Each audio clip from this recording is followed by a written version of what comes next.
வணக்கம் மாணவர்களே.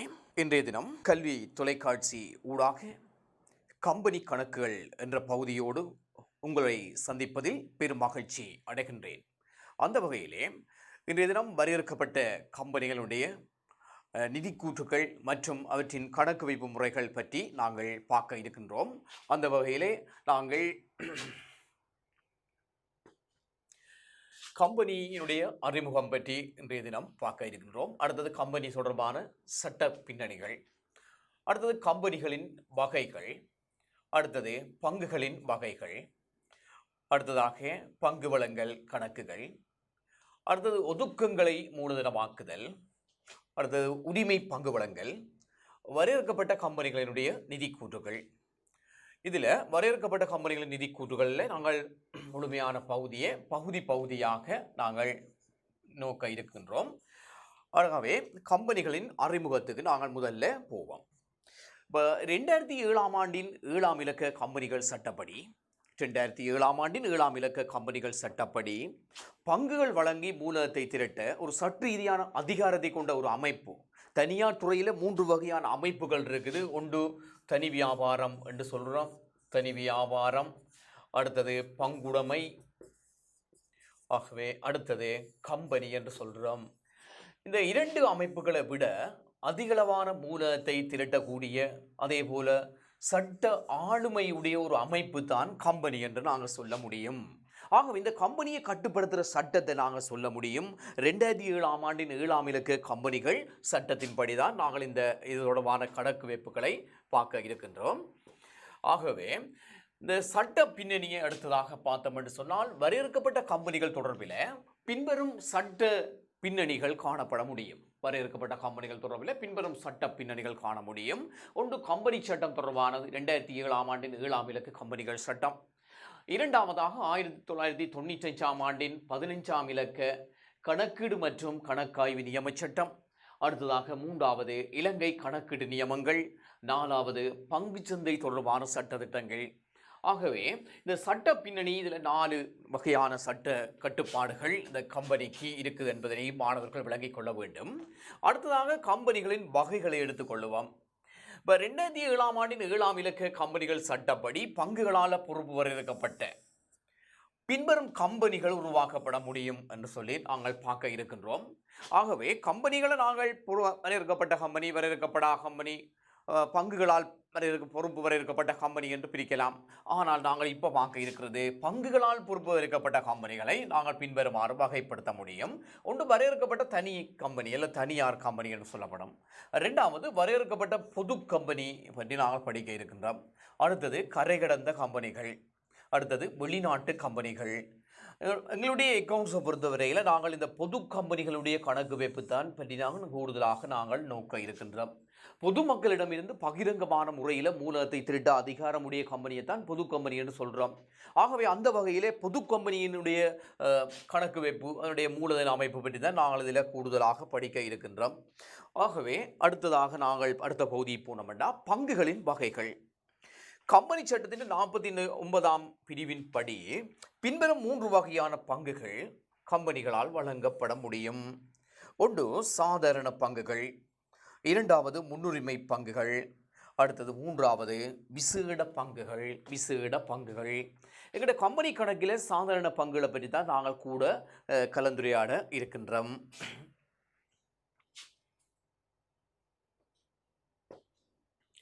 ஆகவே அடுத்ததாக நாங்கள் பங்கு வழங்கல் கணக்குகளை பற்றி பார்க்க இருக்கின்றோம். கம்பெனி ஒன்று பங்குகளை வழங்கி மூலதனத்தை திரட்டும் போது அவை தொடர்பான கணக்குகளை பேண முடியும். பங்கு வழங்கலால் பெறப்படும் மூலதனம் கூறப்பட்ட மூலதனம் எனப்படும். பங்கு வழங்கலால் பெறப்படும் மூலதனம் கூறப்பட்ட மூலதனம் எனப்படும். அதாவது கம்பெனிக்கு கிடைக்க வேண்டிய அனைத்து பெறுமதிகளுடைய கூட்டுத்தொகை தான் கூறப்பட்ட மூலதனம் என்று நாங்கள் சொல்ல முடியும். ஆகவே கம்பெனி ஒன்று பங்குகளை வழங்கி பெற்றுக்கொள்கிற பண பெறுமதியை நாங்கள் கூறப்பட்ட மூலதனம் என்று சொல்லலாம். அதே போல பங்கு வழங்கலால் கிடைத்த பெறுமதிகளின் மொத்தம் நாங்கள் கூறப்பட்ட மூலதனம் என்று கூற முடியும். கம்பெனி ஒன்று. அடுத்ததாக பங்கு வழங்கல் பிரதிபயன் பற்றி நாங்கள் பார்க்க இருக்கின்றோம். பங்கு வழங்கல் பிரதிபயன் என்பது பங்கொன்று விநியோகிக்கப்பட்ட பெறுமதியை குறிக்கும். இது பங்கொன்று வழங்கப்பட்ட விநியோகிக்கப்பட்ட பெறுமதியை குறிக்கும். இதற்காக நாங்கள் பல்வேறுபட்ட வகையிலே அதற்கான பிரதிபயனை பெற்றுக்கொள்ள முடியும். அந்த வகையில் ஒன்று காசு மூலமாக நாங்கள் இதனை பிரதிபயனை பெற்றுக்கொள்ள முடியும்.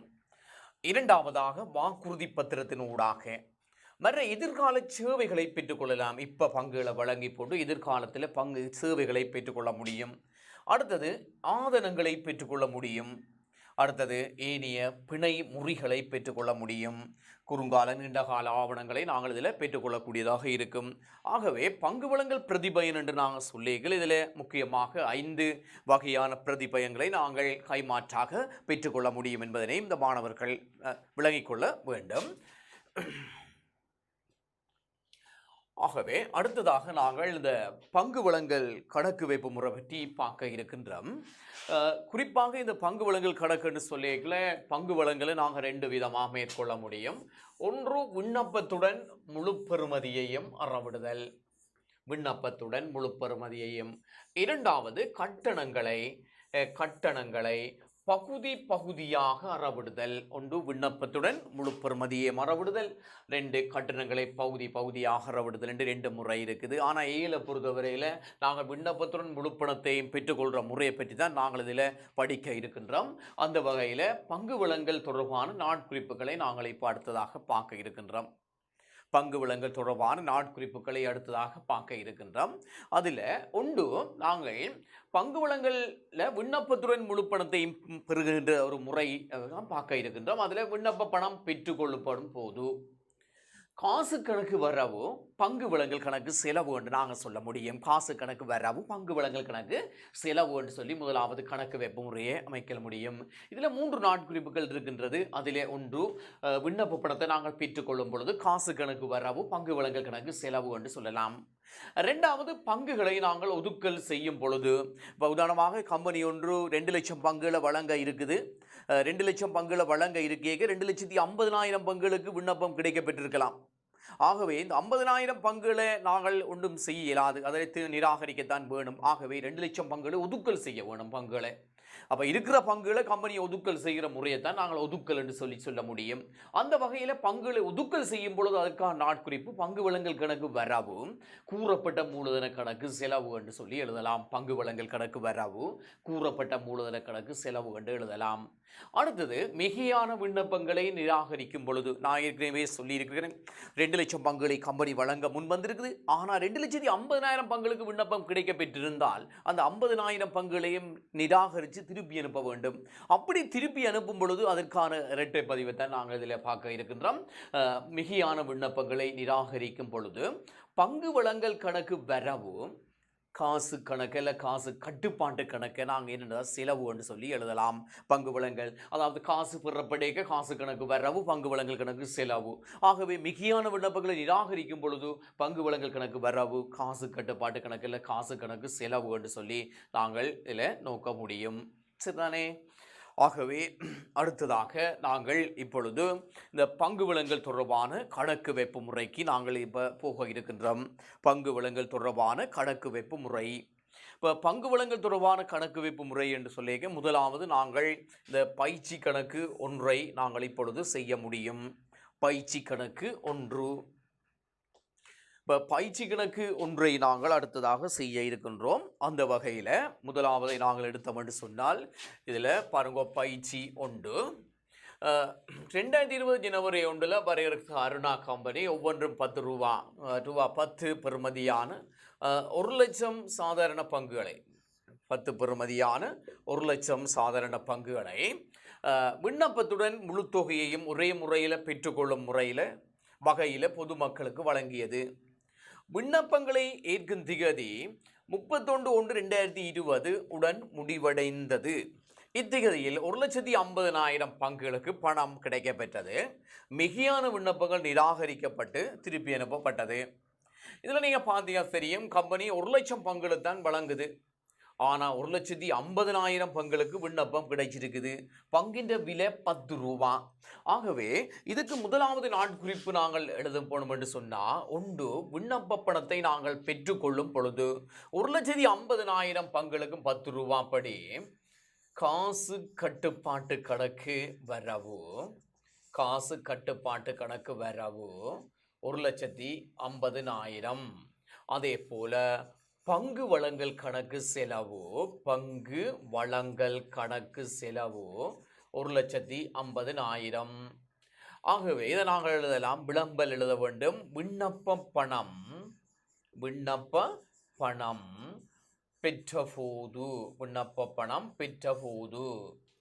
அடுத்தது ரெண்டாவது நாங்கள் பார்த்தோம் என்று சொன்னால், ரெண்டாவது நடவடிக்கை பார்த்தோம் என்று சொன்னால், இதில் எங்களுக்கு 1,00,000 பங்குகள்லாம் இருக்குது என்றபடியாக நாங்கள் 1,50,000 பங்குகளுக்கு இதில் செஞ்சபடியாக 1,50,000 பங்குகளுக்கும் 10 ரூபா படி இதில் 15 லட்சம் ரூபா. 1,50,000 பங்குகளுக்கும் 10 ரூபா படி 15 லட்சம் ரூபா காசு கட்டுப்பாட்டு கணக்கில் வர வச்சு பங்கு வழங்கல் கணக்கில் செலவு வைக்க வேண்டும். இதில் 1,00,000 பங்குகளுக்கும் 10 ரூபா படி 10 லட்சம் ரூபாவை நாங்கள் ஒதுக்கல் செய்ய போகிறோம். அப்படி ஒதுக்கல் செய்ய பங்கு வழங்கல் கணக்கு வரவு 10 லட்சம் ரூபா. அதே போல கூறப்பட்ட மூலதன கணக்கு செலவு 10 லட்சம் ரூபா. 10 லட்சம் ரூபா. இதுக்கான விளம்பல் எழுத வேணும். பங்குகளை முதலாக்கம் செய்தபோது, முதலாக்கம் செய்தபோது என்று எழுத வேண்டும். இது இரண்டாவது நாட்குறிப்பு. அடுத்தது மூன்றாவது நாட்குறிப்பை நாங்கள் பார்த்தோம் என்று சொன்னால், இதில் எங்களுக்கு 15 லட்சம் ரூபா காசு கிடைச்சது. 10 லட்சத்தை நாங்கள் ஒதுக்கினபடியா 5 லட்சம் ரூபாவை, அதாவது 50,000 பங்குகளுக்கும் 10 ரூபா படி நாங்கள் ஒரு நிராகரிப்பு செய்ய வேண்டும். அப்படி நிராகரிப்பு நாங்கள் செய்யல அதற்கான இரட்டை பதிவு என்று சொன்னால், பங்கு வழங்கல் கணக்கு வரவு 5 லட்சம் ரூபா. பங்கு வழங்கல் கணக்கு வரவு 5 லட்சம் ரூபா. அதே போல காசு கட்டுப்பாட்டு கணக்கு செலவு 5 லட்சம் ரூபா. காசு கட்டுப்பாட்டு கணக்கு செலவு 5 லட்சம் ரூபா. இதுக்கான விளம்பல் நாங்கள் எழுதிக்கல எப்படி எழுதணும்னு சொன்னால், மிகையான விண்ணப்பங்களை நிராகரிக்கும் போது, மிகையான விண்ணப்பங்களை நிராகரிக்கும் போது. ஆகவே இதில் நீங்கள் பாருங்க, காசு பிறப்படைக்கலை அதற்கான இரட்டை பதிவு விண்ணப்ப பணம், பங்குகளை ஒதுக்கம் செய்யக்கலை, அதே போல் நான் மூன்றாவது மேலதிக பங்குகளை நிராகரிப்பு செய்யும் பொழுது. ஆகவே இதில் 3 நாட்குறிப்புகள் இந்த பங்கு வழங்கல் சம்பந்தமாக வரும். ஆகவே பயிற்சி கணக்கு 1 நாங்கள் இப்போ செய்தது பயிற்சி கணக்கு 1. இதற்கமைய நாங்கள் இதுக்கான 3 நாட்குறிப்புகளை பார்த்திருக்கின்றோம். அடுத்ததாக நாங்கள் பயிற்சி கணக்கு 2 பார்க்க இருக்கின்றோம். ஆகவே இதில் நீங்கள் பார்த்தா தெரியும், பயிற்சி கணக்கு 2 2019 ஜனவரி 1 வரையறுத்த ஆசிகா கம்பெனி 25 பெறுமதியான 2 லட்சம் பங்குகளை விண்ணப்பத்துடன் முழு தொகையையும் ஒரே முறையில் பெற்றுக்கொள்ளும் வகையில் பொதுமக்களுக்கு வழங்கியது. விண்ணப்பங்களை ஏற்கும் திகதி 31/1/2019 முடிவடைந்தது. இத்திகதியில் 2,20,000 பங்குகளுக்கு பணம் கிடைக்கப்பெற்றது. மிகையான விண்ணப்பங்கள் நிராகரிக்கப்பட்டது. பங்கு வழங்கல் செலவு 50,000 ரூபா காசாக செலுத்தப்பட்டது. முதலாவது என்னென்று சொன்னால், பங்கு வழங்கலுக்கான நாட்குறிப்புகள். அடுத்த தேறி சொத்துக்களில் ஏற்பட்ட அதிகரிப்பு. அப்போ நாங்கள் இதில் பங்கு வழங்கலுக்கான நாட்குறிப்புகளை முதல்ல நாங்கள் பார்க்க இருக்கின்றோம். அந்த வகையில் 1 முதலாவது எங்களுக்கு 2,20,000 பங்குகள்.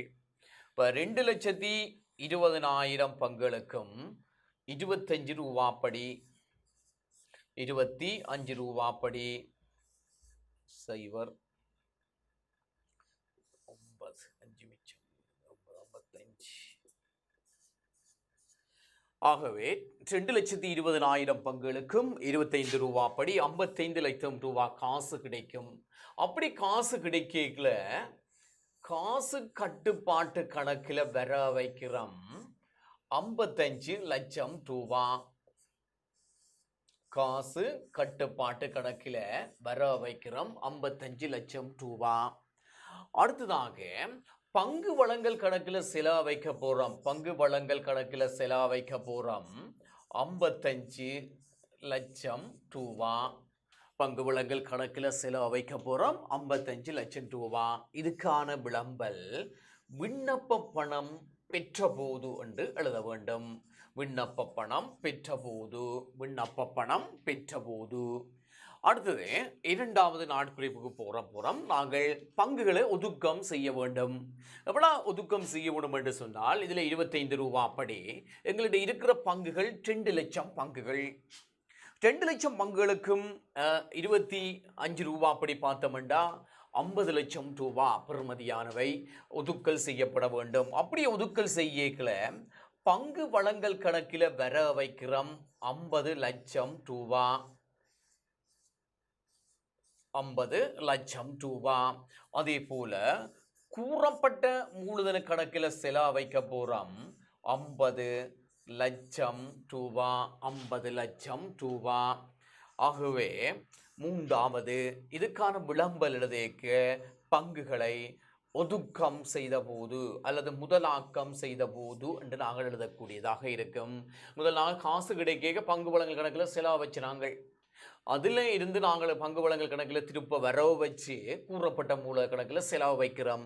எப்பொழுதும் பங்குகளை நாங்கள் வழங்கிக்கல கூறப்பட்ட மூல கணக்கில் செலவு வைக்க வேண்டும். செலவு வச்சா தான் பங்கு ஒதுக்கப்பட்ட பெறுமதியை அது காட்டுவதாக இருக்கும். என்றபடியால் 50 லட்சம் ரூபாவே அதில் நாங்கள் செலவு வச்சிருக்கிறோம். எங்களுக்கு காசு 55 லட்சம் ரூபா கிடைச்சது. 50 லட்சம் ரூபா ஒதுக்கினபடியாலே நம் 5 லட்சம் ரூபாவை நாங்கள் நிராகரித்து திருப்பி அனுப்ப வேணும். அப்படி நிராகரித்து நாங்கள் திருப்பி அனுப்பிக்க அதற்கான இரட்டை பதிவு என்று சொன்னால் பங்கு வழங்கல் கணக்கு வரவு 5 லட்சம் ரூபா. பங்கு வழங்கல் கணக்கு வரவு 5 லட்சம் ரூபா. அதே போல கூறப்பட்ட காசு கணக்கு செலவு 5 லட்சம் ரூபா. காசு கணக்கில் செலவு வைக்க போறோம் 5 லட்சம் ரூபா. இதுக்கான விளம்பல் மிகை மனுக்களை நிராகரித்த போது. மிகை மனுக்களை நிராகரித்த போது. ஆகவே பங்கு வழங்கலில் 3 நாட்குறிப்புகள் 1, 2, 3 நாட்குறிப்புகள் நாங்கள் பார்த்திருக்கின்றோம். ஆகவே அடுத்ததாக தேறிய சொத்துக்கள் ஏற்பட்ட அதிகரிப்பு எவ்வளாண்டு கேட்கணும். இது இரண்டாவது கேள்வி.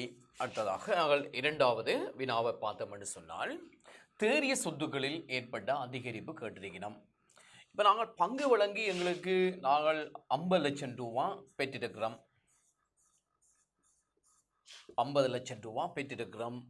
அதில் பங்கு வழங்கல் செலவு 50,000 ரூபாவை கழித்தோம் என்று சொன்னால் 49,50,000 ரூபாவால் தேறிய சொத்துக்கள் அதிகரிக்கப்பட முடியும். ஆகவே தேறிய சொத்துக்கள் என்றது இப்போ உரிமைக்கு சமனாக இருக்கிறபடியால் தேறிய சொத்துக்கள் ஏற்பட்ட அதிகரிப்பு 49,50,000 ரூபாக இருக்கும். ஆகவே நாங்கள் இப்பொழுது இந்த இரண்டாவது கணக்கையும் நாங்கள் பங்கு வழங்க தொடர்பான கணக்கு இரண்டாவதாக பார்த்திருக்கின்றோம். அடுத்ததாகவும் நாங்கள் மூன்றாவது பயிற்சி வினாவிலே பங்கு வழங்கல் கணக்கு தொடர்பாகத்தான் நாங்கள் பார்க்க இருக்கின்றோம். ஆகவே மூன்றாவது பயிற்சி கணக்கு 3. இப்பொழுது நாங்கள் பயிற்சி 3 நோக்கி பார்க்க இருக்கின்றோம். அந்த வகையில் இதுவும் ஒரு பங்கு வழங்கல் கணக்கு தொடர்பாக பார்க்க இருக்கின்றோம். அதில் பங்கு வழங்கலுக்கான நாட்குறிப்புகள் கேட்கப்பட்டிருக்குது. 2019 ஏப்ரல் 1 வரையறுக்கப்பட்ட அட்சியா கம்பெனி ஒவ்வொன்றும் 10 ரூபா பெறுமதியான 50,000 பங்குகளை விண்ணப்பத்துடன் முழு தொகையையும் பெற்றுக்கொள்ளும் வகையில் பொதுமக்களுக்கு வழங்கியது. விண்ணப்பங்களை ஏற்கும் திகதி 30/4/2019 முடிவடைந்தது. இத்திகதியில் 60,000 பங்குகளுக்கு விண்ணப்ப பணம் கிடைக்கப்பெற்றது. இதில் 30,000 பங்குகளுக்கு விண்ணப்பித்த அப்பாஸ் என்ற முதலீட்டாளர் 3 லட்சம் ரூபா பெறுமதியான வாக்குறுதி பத்திரம் ஒன்றை வழங்கினர். ஆக அவருக்கு முழுமையாக பங்குகள் ஒதுக்கப்பட்டது. மிகுதி விண்ணப்பங்கள் பொதுமக்களிடமிருந்து கிடைக்கப்பெற்றது. பொதுமக்களின் மிகையான விண்ணப்பங்கள் நிராகரிக்கப்பட்டது. கேள்வி பங்கு வழங்கலுக்கான நாட்குறிப்புகள். இதை மாதிரி நாங்கள் ஏற்கனவே செய்த மாதிரி பங்கு வழங்கலுக்கான நாட்குறிப்புகள் 3 இருக்கின்றது. ஆகவே அதுக்கு முன்னதாக நாங்கள் இதில் ஒரு செய்முறை ஒன்றை மேற்கொள்ள வேண்டும்.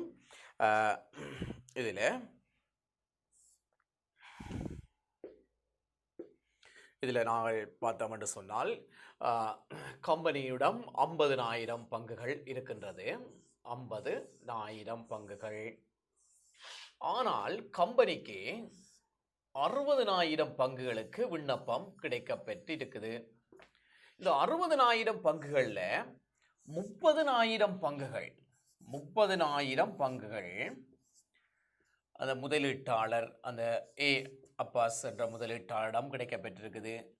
அடுத்த 30,000 பங்குகள் எடுத்தோம் சொன்னால் பொதுமக்களிடம் இருந்து கிடைக்கப்பெற்றிருக்கின்றது. ஆகவே இதில் எங்களுக்கு 50,000 பங்குகள்லாம் இருக்குது. ஆனால் கிடைத்த விண்ணப்பமோ 60,000. இவருக்கு முழுமையாக பங்குகள் ஒதுக்கப்பட்டது என்றபடியால் இன்னும் 30,000 பங்கு அவருக்கு ஒதுக்கியாச்சு.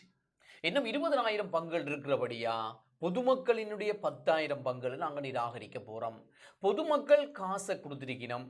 ஆனால் இவர் முதலீட்டாளர் வாக்குறுதி பத்திரத்தை 3 லட்சம் ரூபா 30,000 பங்குகளுக்கும் 10 ரூபா படி 3 லட்சம் ரூபா வாக்குறுதி பத்திரத்தை அவர் வழங்கியிருக்கின்ற அந்த வகையிலே வாக்குறுதி பத்திரம் வர்றபடியால் வாக்குறுதி பத்திர கணக்கில் நாங்கள் வர வைக்க போகிறோம் 3 லட்சம் ரூபா. அதே போல 30,000 பங்குகளுக்கும் பொதுமக்களிடம் இருந்து 3 லட்சம் ரூபா காசு கிடைச்சபடியா காசு கட்டுப்பாட்டு கணக்கில் வர வைக்க போகிறோம் 3 லட்சம் ரூபா. மொத்தம் பங்கு வழங்கல் கணக்கில் நாங்கள் செலவு வைக்க வேணும் 6 லட்சம் ரூபா. பங்கு வழங்கல் கணக்கில் செலவு வைக்க போகிறோம் 6 லட்சம் ரூபா. இதுக்கான விளம்பலை நாங்கள் எடுத்தோம்னு சொன்னால் வாக்குறுதி பத்திரமாகவும் அதே போல் காசாகவும் விண்ணப்ப பணம் பெற்ற போது என்று சொல்லி எழுதலாம். வாக்குறுதி பத்திரமாகவும் காசாகவும் விண்ணப்ப பணம் பெற்ற போது என்று சொல்லி எழுதலாம். இது முதலாவது நாட்குறிப்பு.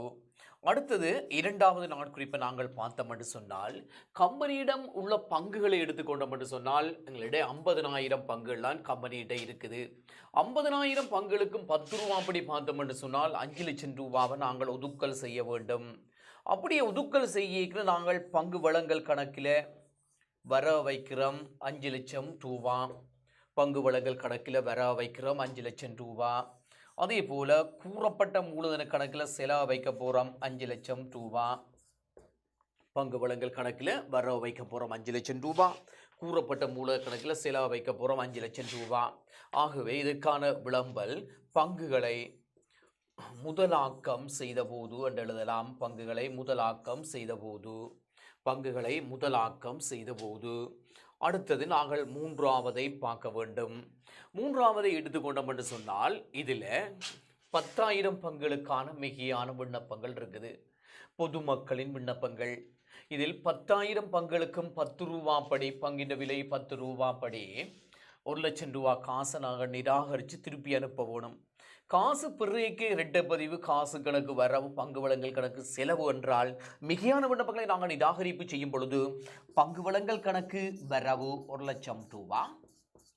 அதே போல காசு கணக்கு செலவு 1 லட்சம் ரூபா என்று எழுத முடியும். பங்கு வழங்கல் கணக்கு 1 லட்சம் ரூபா, காசு கணக்கு செலவு 1 லட்சம் ரூபா. இதற்கான விளம்பல் மிகையான விண்ணப்பங்களை நிராகரித்த போது மிகையான விண்ணப்பங்களை நிராகரித்த போது என்று சொல்லி எழுத முடியும். ஆகவே இதில் நாங்கள் இந்த பயிற்சி கணக்கு இப்போ பங்கு வழங்கல் தொடர்பாக 3 உதாரண கணக்குகள் வந்திருக்கிறோம். இந்த பங்கு வழங்கல் கணக்கானது பரீட்சை வினாக்களில் கூடுதலாக 4 புள்ளிகள், அதே போல் உரிமையாண்மை மாற்றக்கூடிய 1 புள்ளி, ஆகவே 5 புள்ளிக்கு வாரபடியால் மாணவர்கள் இதில் கூடுதலான கவனம் எடுக்க வேண்டும் என்பதனையும் இவ்விடத்தில் ஞாபகப்படுத்தி கொண்டு அடுத்ததாக நாங்கள் அடுத்த செய்தாக பகுதிக்கு நாங்கள் இப்போ நகர இருக்கின்றோம். அந்த வகையில் ஒதுக்கங்களை மூலதனமாக்குதல் பற்றி நாங்கள் இப்போ படிக்க போகிறோம்.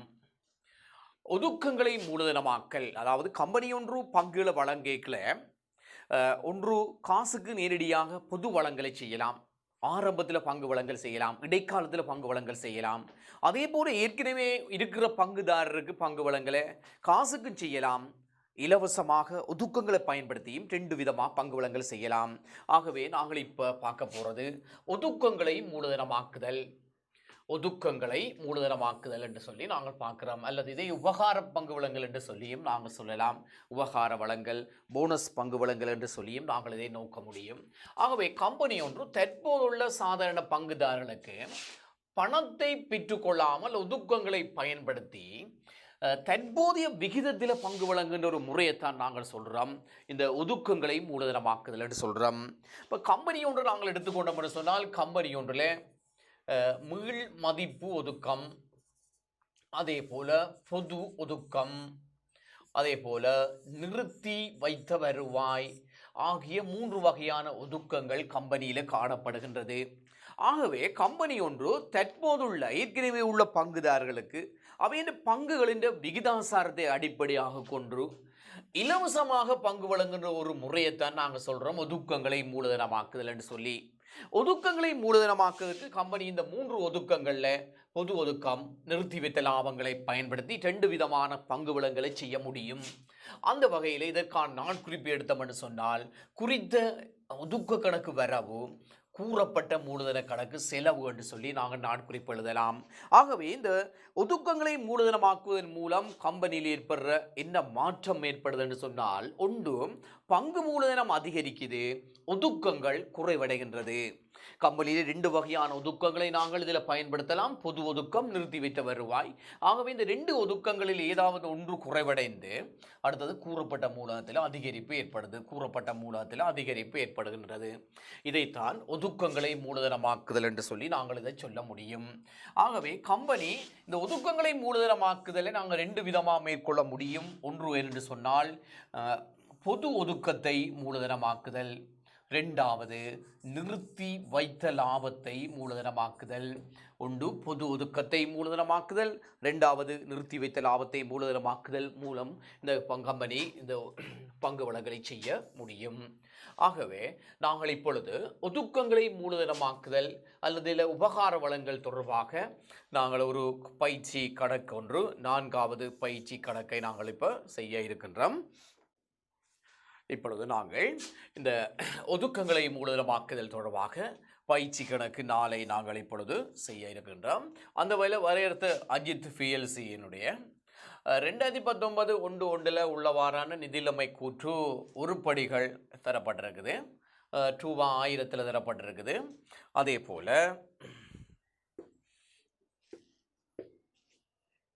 இதில் கூறப்பட்ட மூலதனம் தந்திருக்கிறோம். சாதாரண பங்குகள் 1,00,000, இதில் 5000 என்று 30 நீக்கி தரப்பட்டிருக்கின்றது. ஆகவே 100 பங்குகளும் 50 ரூபா படி 5000 என்ற முடிவுக்கு நாங்கள் வர முடியும். இதில் நாங்கள் 30 சேர்த்து தான் இந்த பங்குகள் தரப்பட்டிருக்குது. ஆனால் இதில் 30 நீக்கி தரப்பட்டிருக்கு, தொகை ரூபாய் 1000 என்றபடியால். அப்போ இந்த 100 பங்குகளுக்கும் நாங்கள் 100ஆல் பிரித்து விட்டோம் என்று சொன்னால் ஒரு பங்கின் விலை 50 ரூபா என்ற பெற்றுக்கொள்ள முடியும், 50 ரூபா. அடுத்ததாக மீள் மதிப்பு ஒதுக்கம் தரப்பட்டிருக்குது, பொது ஒதுக்கம் 1000 தரப்பட்டிருக்குது. அதே போல் நிறுத்தி வைத்த உழைப்பு 2000 தரப்பட்டிருக்குது. ஆகவே கம்பெனியின் மொத்த ஒதுக்கம் 3500 இருக்கின்றது. 1/1/2019 இயக்குனர் தீர்மானப்படி தற்போதுள்ள சாதாரண பங்குகளுக்கு 5:1 என்ற அடிப்படையில் நிறுத்தி வைத்த லாபத்தை மூலதனமாக்கி பங்கொன்றை 50 ரூபா விலையில் உபகார பங்குகளை வழங்குதல் வேண்டப்படுவது கொடுக்கல் வாங்கலுக்கான நாட்குறிப்பு. 1 கொடுக்கல் வாங்கலின் பின் நிதிநிலைமை கூற்று உருப்படிகள். கொடுக்கல் வாங்கலின் பின்பு நிதிநிலைமை கூட்டில் காணப்படுற உருப்படியை நாங்கள் இப்பொழுது பார்க்க போகிறோம். இதில் நாங்கள் பார்த்தோம் என்று சொன்னால் ஒன்று என்னென்று சொன்னால், இப்போ கம்பெனிகிட்ட 100 பங்கு இருக்குது, 100 பங்கு இருக்குது. நாங்கள் தொகை 1000 தரப்பட்டபடியாக 30 விட்டு 100.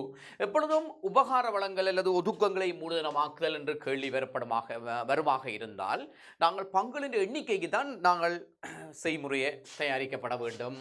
இதில் 100 பங்கு என்று நாங்கள் எடுத்தோம் என்று சொன்னால் தற்போதுள்ள 5:1 என்ற அடிப்படையில் என்றால் இதை நாங்கள் 5ஆல் பிரித்து 1ஆல் பெருக்க வேண்டும். அப்படி பெருக்கினோம் என்று சொன்னால் 20 பங்குகள் என்று வரும். அப்ப இதன் பெறுமதியை நாங்கள் பார்த்தோம் என்று சொன்னால் பெறுமதிக்குத்தான் நாங்கள் கணக்கு எழுத வேணும். இது மெய்ப்பெறுமதி. ஆகவே பணப்பெறுமதிக்கு நாங்கள் மாற்ற போறோம். இதுல பங்கின் பெருமானம் 50 ரூபா என்று தரப்படுமாக இருந்தால் தரப்பட்டிருக்கிறபடியால் 20ஐ 50 ரூபாவால் நாங்கள் பெருக்க வேண்டும். அப்படி பெருக்கினோம் என்று சொன்னால் 2 10 1000 ரூபா தான் இந்த உபகார வளங்களுக்குரிய பெறுமதியாக இருக்கும். 1000 ரூபா உபகார வளங்களுக்குரிய பெறுமதியாக இருக்கும். ஆகவே இதில் 1000 ரூபா உபகார வளங்களுக்குரிய பெறுமதி என்று சொன்னபடியால் இதில் நாங்கள் நிறுத்தி வைத்த லாபத்தை பயன்படுத்துகிறபடியால் இந்த நிறுத்தி வைத்த லாபம் எடுத்தோம் என்று சொன்னால் இதில் 2000 இருக்குது. நிறுத்தி வைத்த லாபம் 2000 இருக்குது என்றபடியால் நாங்கள் 1000 முதல் எடுக்க வேண்டும். எங்களுக்கு 1000 தான் தேவை. இதில் ஆகவே இதில் 1000 எடுத்தோம் என்று சொன்னால் இதுக்கான முதலாவது ஆன்சர் நிறுத்தி வைத்த வருவாய் கணக்கு வரவு 1000. நிறுத்தி வைத்த வருவாய் கணக்கு வரவு 1000. அதே போல கூறப்பட்ட மூலதன கணக்கு செலவு 1000 என்ற இரட்டை பதிவை உருவாக்க முடியும். நிறுத்தி வைத்த வருவாய் கணக்கில் வரவு வச்சு, அதாவது குறித்த ஒதுக்கத்தை நாங்கள் வரவு வச்சு கூறப்பட்ட மூலதன கணக்கில் செலவு வைக்கிறோம். இதனால் நிறுத்தி வைத்த வருவாய் குறைந்து பங்கு மூலதனம் அதிகரிப்பு ஏற்படுகிறது. இதுக்கான விளம்பரம் நாங்கள் எடுத்துக்கொண்டோம் என்று சொன்னால் நிறுத்தி வைத்த வருவாயை மூலதனமாக்கிய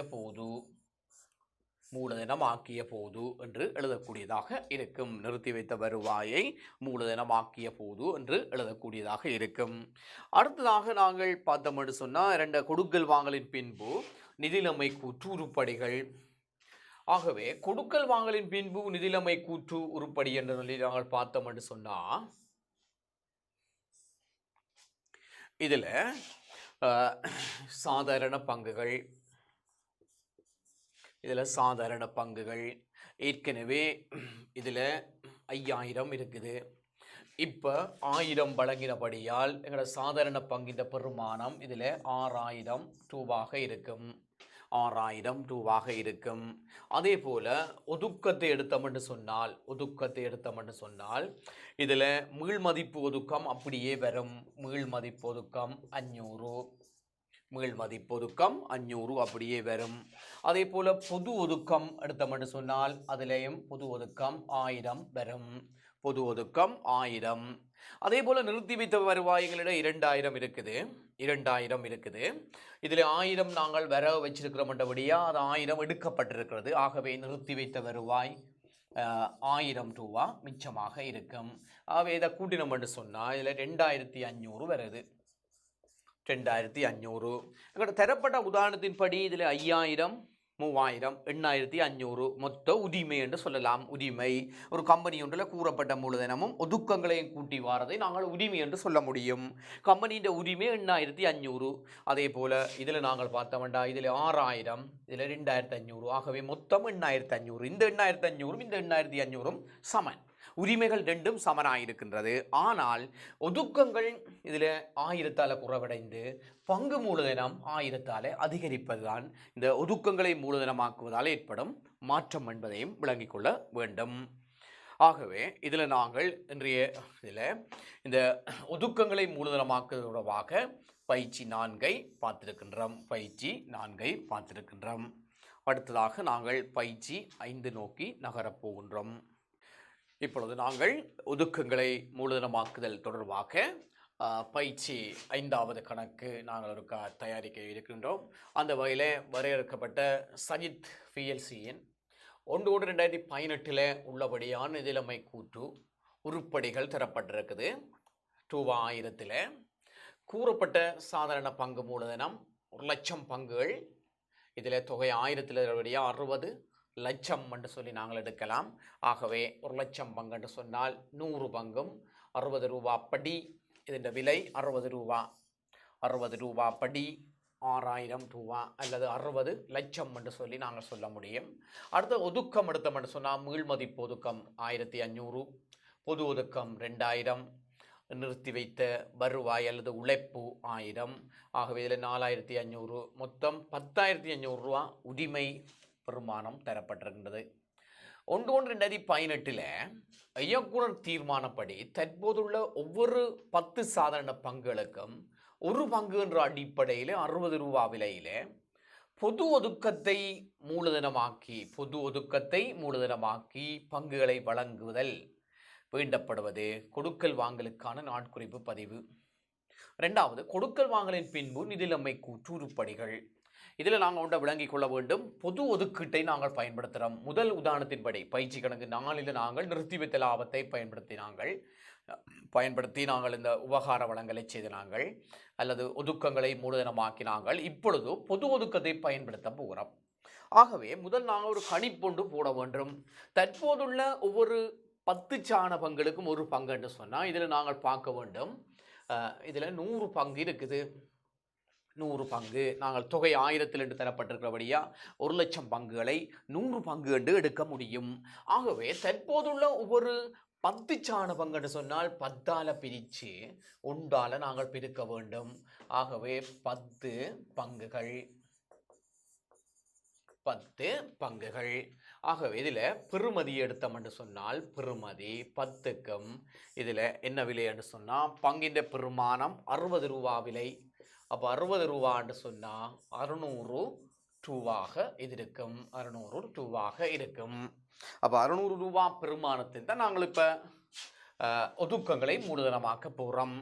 அந்த வகையில் இதுக்கான நாட்குறிப்பு நாங்கள் எடுத்தோம் என்று சொன்னால் இதில் பொது ஒதுக்கம் எங்களுக்கு 2000 இருக்குது. ஆகவே பொது ஒதுக்க கணக்கில் வர வைக்க போகிறோம். 600. அதே போல் கூறப்பட்ட மூலதன கணக்கில் செலவு வைக்க போகிறோம். 600. ஆகவே இதுக்கான விளம்பர நாங்கள் எடுத்தோம்னு சொன்னால் பொது ஒதுக்கீட்டை மூலதனமாக்கிய போது என்று எழுதக்கூடியதாக இருக்கும். அடுத்தது 2வது கேள்விக்குரிய ஆன்சரை நாங்கள் இப்பொழுது பார்க்க போகிறோம். 2வது கேள்வி என்னென்னு சொன்னால் கொடுக்கல் வாங்கலின் பின்பு நிதிநிலைமை கூற்று உருப்படிகள் உங்களுக்கு கேட்கப்பட்டிருக்குது. அப்போ நாங்கள் நிதிநிலைமை கூற்றை பார்த்தோம் என்று சொன்னால் இந்த கொடுக்கல் வாங்கலுக்கு பிறகு இதில் கொடுக்கல் வாங்கலுக்கு பிறகு நாங்கள் சொல்லியிருக்க இதில் கூறப்பட்ட மூலதனம் சாதாரண பங்கு. எங்களுடைய ஏற்கனவே இதில் 1,00,000 பங்கு இருக்குது. 1,00,000 பங்கு இருக்குது. இப்பொழுது நாங்கள் வழங்கிய பங்கு 10 பங்கு. ஆகவே 1,10,000 பங்குகள். 1,10,000 பங்குகள். 1,10,000 பங்குகள். இதில் ஆகவே 6,000, இதில் 600, 6,600 கண்டு நாங்கள் எழுத முடியும். 6,600 கண்டு எழுத முடியும். அடுத்ததாக நாங்கள் பார்த்தோம் என்று சொன்னால் ஒதுக்கத்தை எடுத்தோம் என்று சொன்னால் ஒதுக்கத்தில் குறிப்பாக மீள்மதிப்பு ஒதுக்கம் அப்படியே வரும். மீள்மதிப்பு ஒதுக்கம் அது 1,500 அப்படியே வரும். அடுத்ததாக பொது ஒதுக்கத்தை எடுத்தோம் என்று சொன்னால் இந்த பொது ஒதுக்கத்தில் இருந்து நாங்கள் ஒரு கழிப்பனவை செய்ய வேண்டும். பொது ஒதுக்கத்தை எடுத்தோம் என்று சொன்னால் இதில் 2000 இருக்குது. அதில் 600 ஏற்கனவே வரவு வைக்கப்பட்டிருக்குது. அப்போ 2000 இருந்து 600 கழிச்சம் என்று சொன்னால் 2000 600 கழிச்சம் என்று சொன்னால் 1,400. அதே போல் நிறுத்தி வைத்த உழைப்பு எடுத்தோம் என்று சொன்னால் நிறுத்தி வைத்த உழைப்பு அது 1000 என்று நாங்கள் சொல்கிறோம். நிறுத்தி வைத்த உழைப்பு 1000. ஆகவே இதில் நாங்கள் இப்போ பார்த்தோம் என்று சொன்னால் இதில் 1000, 2,400, 2,400, 3,400, 3,900 ரூபா. 3,900 ரூபா. ஆகவே 6,9, 10,500 ரூபா நாங்கள் உரிமை பெருமானங்களை இதில் காட்டக்கூடியதாக இருக்கும். ஆகவே இதில் கொடுக்கல் வாங்கலும் பின்பு உரிமை இதில் இருக்கிற 10,500 போல அங்கேயும் 10,500 இருக்குது. ஆகவே 2 பெருமானங்களையும் எடுத்தோம் என்று சொன்னால் இதில் 10,500 ரூபா பெருமானம் கொண்டதாக இது காணப்படுகின்றது. ஆகவே நாங்கள் இப்பொழுது இந்த ஒதுக்கங்களை மூலதனமாக்குவது தொடர்பாக பயிற்சி கணக்கு 4 அதே போல் 5 என்ற 2 உதாரணங்களை இப்பொழுது நாங்கள் பார்த்துருக்கின்றோம். அடுத்ததாக நாங்கள் பார்க்க போகிற பகுதி எங்களுடைய கம்பெனி கணக்கெடு தொடர்பாக. இதுவும் ஒரு 4 மார்க்ஸ் அல்லது 5 புள்ளிகளுக்காக இதுகள் வர முடியும். சேர்த்து, அதாவது எல்லா கணக்குகளோட பங்கு வளங்கள் கணக்கோட சேர்த்து தான் இந்த இது உதாரணத்தில் வாரபடியாக நாங்கள் அதை அப்படி சராசரியாக இப்படித்தான் இருக்கும் என்று சொல்ல முடியாது.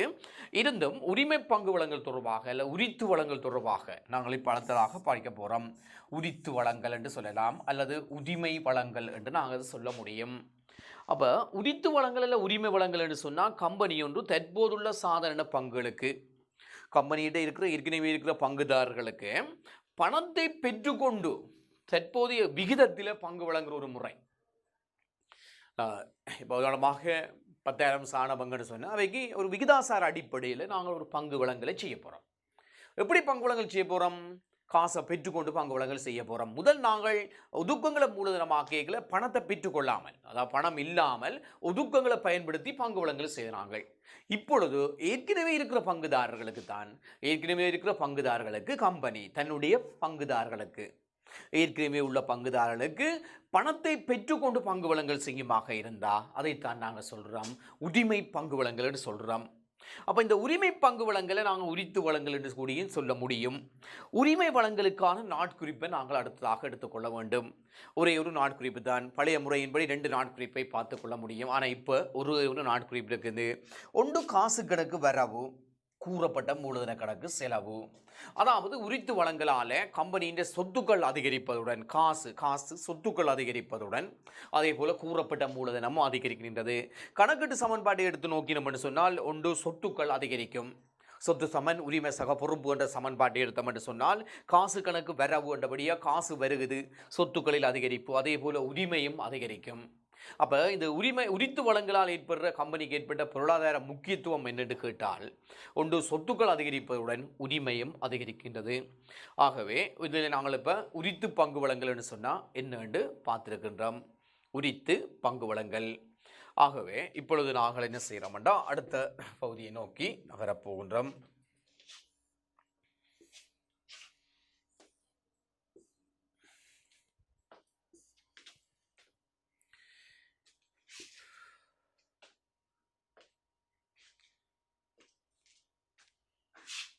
ஆகவே இப்போ நாங்கள் பயிற்சி கணக்கு 6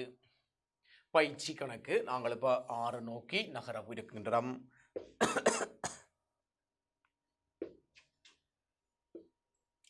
ஆகவே இதில் நாங்கள் பார்த்தோம்னா வரையறுத்த மம்தா பிஎல்சியின் 1/1/2018 உள்ளபடியான நிதிநிலைமை கூற்று உருப்படிகள் தரப்பட்டிருக்கின்றது. 1000 அதே போல கூறப்பட்ட மூலதனம் எடுத்தோம்னா ஒவ்வொன்றும் 10 ரூபாவான 10 ரூபா பெறுமதியான சாதாரண பங்குகள் 5000. ஒதுக்கத்தை எடுத்தோம் என்று சொன்னால் பொது ஒதுக்கம் 2000, நிறுத்தி வைத்த வருவாய் 1000 தரப்பட்டிருக்கிறது. 1/1/2018 எடுத்தோம் என்று சொன்னால் இந்த 1/1/2018 இயக்குனர் தீர்மானப்படி தற்போதுள்ள ஒவ்வொரு 20 சாதாரண பங்குகளுக்கும் உற்று பங்கு என்ற அடிப்படையில் 50 ரூபா விலையில் உரித்து பங்கு வழங்கல் செய்தல். ஆகவே இந்த விகிதாசாரம் தான் நீங்கள் முக்கியமாக மாணவர்கள் கவனத்தில் எடுத்துக்கொள்ள வேண்டும். இதில் உங்களுக்கு தரப்பட்டதன்படி பங்கின் எண்ணிக்கை தரப்படவில்லை. பங்கின் எண்ணிக்கையை நாங்கள் கண்டுபிடிக்கலாம். எப்படி கண்டுபிடிக்கலாம் என்று சொன்னால் இதில் 5000 ரூபா பெறுமதியான பங்கு இருக்குது. ஆனால் ஒரு பங்கின் விலை 50 ரூபா என்று தரப்பட்டிருக்கிறபடியால் இது 50ஆல் பிரித்தோம் என்று சொன்னால் பங்கின் எண்ணிக்கை 100. பங்கின் எண்ணிக்கை 100 என்பதை நீங்கள் விளங்கிக் கொள்ள வேண்டும். தொகை 1000 தரப்பட்டிருக்கின்றதை பற்றி நீங்கள் கூடுதலாக கவனம் செலுத்த வேண்டிய தேவையில்லை. இதை போட்டு நீங்கள் 50ஆல் பிரிச்சிங்கள் என்று சொன்னால் 5000 போட்டு 50ஆல் பிரிச்சிங்கள் என்று சொன்னால் 100 பங்குகள் என்ற முடிவுக்கு வரலாம். அப்போ கம்பெனி 100 பங்குகள்லாம் கம்பெனிகிட்ட இருக்குது. அப்போ இந்த 100 பங்குகளை வச்சுக்கொண்டு நாங்கள் இந்த பங்கு வளங்கள் பெறுமதியை நாங்கள் கணிப்பிட முடியும். உரித்து வளங்கள் பெறுமதியை நாங்கள் கணிப்பிட முடியும். அந்த அடிப்படையில் தற்போதுள்ள ஒவ்வொரு 20 சாதாரண பங்குகளுக்கும் 1 பங்கு அப்படி என்று சொன்னால் இதை 20ஆல் பிரித்து 1ஆல் நாங்கள் பெருக்க வேண்டும். ஆகவே 5 பங்கு என்று நாங்கள் கணிப்பிட முடியும். 5 பங்கு. ஆகவே பெறுமதி எடுத்தோம் என்று சொன்னால் ஒரு பங்கின் விலை 50 ரூபா விலை என்று சொன்னபடியால் 5 பங்குகளுக்கும் 50 ரூபாப்படி 5 பங்குகளுக்கும் 50 ரூபாப்படி 250 ரூபா 250 ரூபா பங்கு வழங்கலுக்குரிய பெறுமதியாக இருக்கும். அதாவது உதித்து வழங்கல் பெறுமதி என்று நாங்கள் இதை சொல்லக்கூடியதாக இருக்கும். ஆகவே இதில் நாங்கள் எடுத்தோம் சொன்னால் பாருங்க, கொடுக்கல் வாங்கலுக்கான நாட்குறிப்பு என்று முதலாவது கேள்வி. ஆகவே முதலாவது கேள்வியை எடுத்தோம் என்று சொன்னால் முதலாவது கேள்வி எங்களுக்கு பங்கு வழங்கலால் காசு வாரபடியா காசு கட்டுப்பாட்டு கணக்கில் வர வைக்க போகிறோம். காசு கட்டுப்பாட்டு கணக்கில் வர வைக்க போகிறோம் 250 ரூபா. அதே போல் கூறப்பட்ட மூலதன கணக்கில் நாங்கள் செலவு வைக்க போகிறோம் 250 ரூபா. இதுக்கான விளம்பர நாங்கள் எழுதினோம் என்று சொன்னால் பங்கு உரித்து வழங்கல் பெறுமதியை பதிவு செய்த போது உரித்து வழங்கல் பெறுமதியை பதிவு செய்த போது என்று எழுதலாம். அதே போல கொடுக்கல் வாங்கலின் பின்பு நிதிநிலைமை கூற்று உருப்படிகள் இதை நாங்கள் 2வது ஆன்சரை பார்த்தோம் என்று சொன்னால் இந்த உருப்படிகளை நாங்கள் இதை எழுதி காட்ட வேண்டும். ஆகவே உரித்து வழங்கல் பெறுமதி இதில் நாங்கள் முதலாவது ஒவ்வொன்றும் 50 ரூபா ஆன சாதாரண பங்குகள், ஒவ்வொன்றும் 50 ரூபான சாதாரண பங்குகள் என்று சொல்லி இதில் 5000 இருக்குது. இந்த 5000தோடு இந்த 250 இந்த பெறுமதி கூறப்பட்ட மூலத்தில் செலவு வைக்கிறோம் என்றால் அது கூட்டுப்படும். ஆகவே 5000ம் 250ம் 5250 என்று சொல்லி நாங்கள் அதை காட்டக்கூடியதாக இருக்கும். அதே போல ஒதுக்கங்களை எடுத்தோம் என்று சொன்னால் ஒதுக்கங்களை எடுத்தோம் என்று சொன்னால் பொது ஒதுக்கம் அதில் மாற்றம் இல்லை.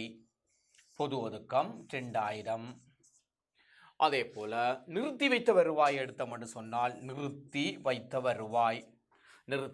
வருவாய் இதில் 1000ஆக இருக்கும். ஆகவே இதில் 250 ரூபாவால் மட்டும் பங்கின் பெருமானம், அதாவது பங்கு மூலத்தின் கூறப்பட்ட மூலதனம் அதிகரிப்பு ஏற்படும். அதே போல் காசு தொடர்பான பதிவுகள் இதில் தரப்படாதபடியால் நாங்கள் அதை பற்றி எழுதப்பட வேண்டிய அவசியம் இல்லை. ஆகவே கொடுக்கல் வாங்கலின் பின்பு நிதிநிலைமை கூற்றின் உருப்படியை பற்றி நாங்கள் இதை போட்டு விடலாம். ஆகவே இப்பொழுது நாங்கள் பயிற்சி கணக்கு 6 முழுமையாக பார்த்திருக்கின்றோம். ஆகவே அடுத்த பகுதியை நோக்கி நாங்கள் இப்பொழுது நகர இருக்கிறோம். அடுத்ததாக பயிற்சி கணக்கு 7 இதில் நாங்கள் எல்லா பகுதியும் பெறத்தக்கனையா இந்த கணக்கை தயாரிக்கப்பட்டிருக்கின்றது. அதாவது உபகார வளங்கள் அல்லது ஒதுக்கங்களை மூலதனமாக்குதல், அடுத்த 2வது உரித்து வழங்கல், மற்றது பொது பங்கு வழங்கல் தொடர்பாக நாங்கள் இதில் பார்க்க இருக்கின்றோம். இதில் பயிற்சி 7 எடுத்தோம் என்று சொன்னால் கம்பெனி ஒன்றில் 1/4/2018 உள்ள கூறப்பட்ட பங்கு சாதாரண பங்கு மூலதனமானது பங்கொன்று 100 ரூபாவில் வழங்கப்பட்ட 1,00,000 சாதாரண பங்குகளை கொண்டுள்ளது. ஆகவே இதில் நாங்கள் எடுத்தோம் என்று சொன்னால் இதில் பங்கு, இது விலை, இது பெறுமதி. இப்போ நாங்கள் பங்கு எடுத்தோம் என்று சொன்னால் பங்கு, இது விலை, அதே போல் அங்கால பெறுமதி. இப்போ கம்பெனியிட 1,00,000 பங்கு இருக்குது, 100 ரூபா விலையான, அப்போ 100 ரூபா. இதில் பங்கின் எண்ணிக்கை 1,00,000. ஆகவே இதில் நாங்கள் பார்த்தோம் என்று சொன்னால் 100 ரூபா விலையான 1,00,000 பங்குகள் என்று சொன்னால் இதில்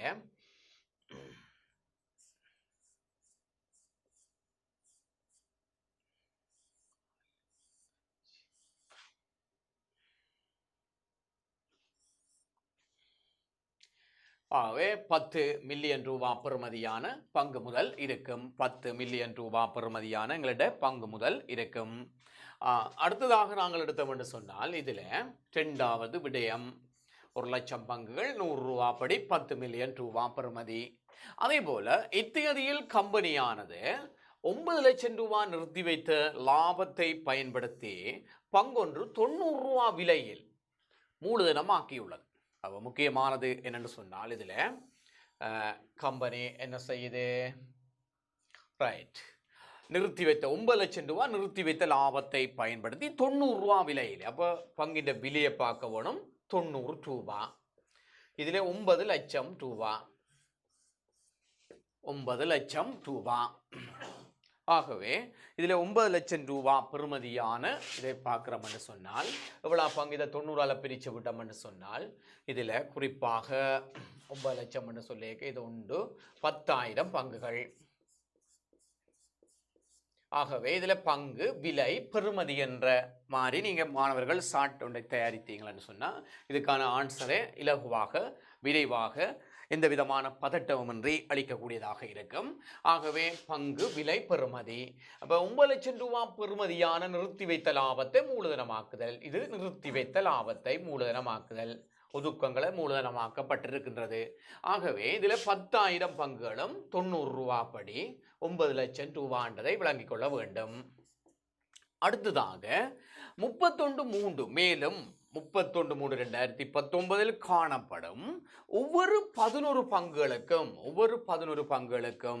ஒரு பங்கு வீதம் பங்குகளுக்கு உரிமை வழங்கலானது பங்கொன்று 70 ரூபா விலையில் வழங்கப்பட்டது. தற்போதுள்ள எல்லா பங்குதாரரும் உரிமை வளங்களை முழுமையாக பயன்படுத்தி உள்ளனர். ஆகவே உரிமை வளங்களை பங்குதாரர் முழுமையாக பயன்படுத்தி இருக்கிறோம். அப்போ நாங்கள் இதில் பார்த்தோம்னு சொன்னால் 1,10,000 பங்குகள் இருக்குது. 1,10,000 தற்போதுள்ள ஒவ்வொரு 11 பங்குன்னு சொன்னால் இதை 11ஆல் பிரித்து 1ஆல் பெருக்க வேணும். பெருகினோம் என்று சொன்னால் 10,000 பங்குகள். 10,000 பங்குகள் 10,000 பங்குகளை நாங்கள் 70 ரூபா படி வழங்க போகிறோம். 70 ரூபா பங்கின் விலை 70 ரூபா. ஆகவே 10,000 பங்குகளும் 70 ரூபா படி 7 லட்சம் ரூபா. 7 லட்சம் ரூபா. இதில் கேள்வி என்னன்னு சொன்னால் வடிவா வழங்க வேணும். இதில் கம்பெனி ஒன்றில் 1/4/2012 கூறப்பட்ட மூலதனம் ஆனது பங்கொன்று 100 ரூபா விலையில் 1 லட்சம் பங்குகளை கொண்டுள்ளது. இதுதான் முதலாவது. இரண்டாவது, பங்கொன்று 90 ரூபா விலையில் 9 லட்சம் ரூபா நிறுத்தி வைத்த லாபத்தை பயன்படுத்தி இருக்கணும். அப்போ இதில் நீங்கள் 9 லட்சத்தில் போடணும். 90 ரூபா விலை இதால் பிரித்து விட்டோம்னா 10,000 பங்குகள். 10,000 பங்குகள். மேலும் 31/3/2019 காணப்படும் ஒவ்வொரு 11 பங்குகளுக்கும் ஒரு பங்கு வீதம் பங்குகளுக்கான உரிமை வழங்கலானது பங்கொன்று 70 ரூபா விலையில் வழங்கப்பட்டது. தற்போதுள்ள எல்லா பங்குதாரரும் உரிமை வளங்களை முழுமையாக பயன்படுத்தி உள்ளனர். உரிமை வளங்களை முழுமையாக பயன்படுத்தி இருக்கிறோம். ஆகவே இதில் பார்த்தீங்கன்னு சொன்னால் 70 ரூபா படி 10,000 பங்குகளுக்கும் ஒவ்வொரு 11 இதை 11ஆல் பிரித்து 1ஆல் பெருக்கப்படும். பெருக்கினா 10,000 பங்குகளுக்கு 70 ரூபா படி 7 லட்சம் ரூபா. ஆகவே இதில் வேண்டப்படுவது 31/3/2019 உள்ளவாறு உரிமையில் ஏற்பட்ட அதிகரிப்பு கேட்கப்பட்டிருக்கு. உரிமையில் அதிகரிப்பு நாங்கள் சொல்லிக்கல இந்த நிறுத்தி வைத்த லாபத்தை பயன்படுத்தி நாங்கள் பங்கு வழங்கல் செய்தனானது உரிமையில மாற்றத்தை ஏற்படுத்த மாட்டாது. ஆனால் காசுக்கு பங்கு வழங்கல் செய்தபடியா உரிமையிலே மாற்றம் ஏற்படும். ஆகவே உரிமையில் ஏற்பட்ட மாற்றம் என்று சொன்னால் 7 லட்சம் ரூபா. 7 லட்சம் ரூபா இதுதான் உரிமையில் ஏற்பட்ட மாற்றமாக இருக்கும். உரிமையில் ஏற்பட்ட மாற்றமாக இருக்கும். ஆகவே இரண்டாவது, உரிமை வழங்கல் மூலம் பெற்ற காசு. நாங்கள் இதுதான் 10,000 பங்குகளுத்தான் 70 ரூபா படி உரிமை வழங்கல் செய்திருக்கிறபடியால் அதுக்கான விடயம் 7 லட்சம் ஆக இருக்கும். 7 லட்சம் ரூபாக இருக்கும். ஆகவே இதில் நாங்கள் பார்த்தோம்னு சொன்னால் அப்போ பயிற்சி கணக்கு 7 இதில் ஒன்று முக்கியமாக ஒரு பொது வளங்கள் மீதி தரப்பட்டிருக்குது. ரெண்டாவது ஒதுக்கங்களை மூலதனமாக்குதல். அடுத்தது உரித்து பங்கு வளங்கள். ஆகவே 3 விடயங்களையும் அடிப்படையாக கொண்டு இந்த கணக்கு தயாரிக்கப்பட்டிருக்கிறபடியால் இது பிரயோசனமாக ஒரு கணக்காக இருக்கும். MCQவில் இந்த கணக்கு கூடுதலாக அடிக்கடி வார பகுதி என்பதையும் இல்லை மாணவர்கள் விளங்கிக் கொள்ள வேண்டும் என்று சொல்லியும் இத்துடன் இந்த பயிற்சி பகுதிகள் 7 பயிற்சிகள் நாங்கள் இதுவரை செய்திருக்கின்றோம். ஆகவே இதுவரை செவிமடுத்ததுக்கு நன்றிகளை தெரிவித்து விடைபெறுகிறேன்.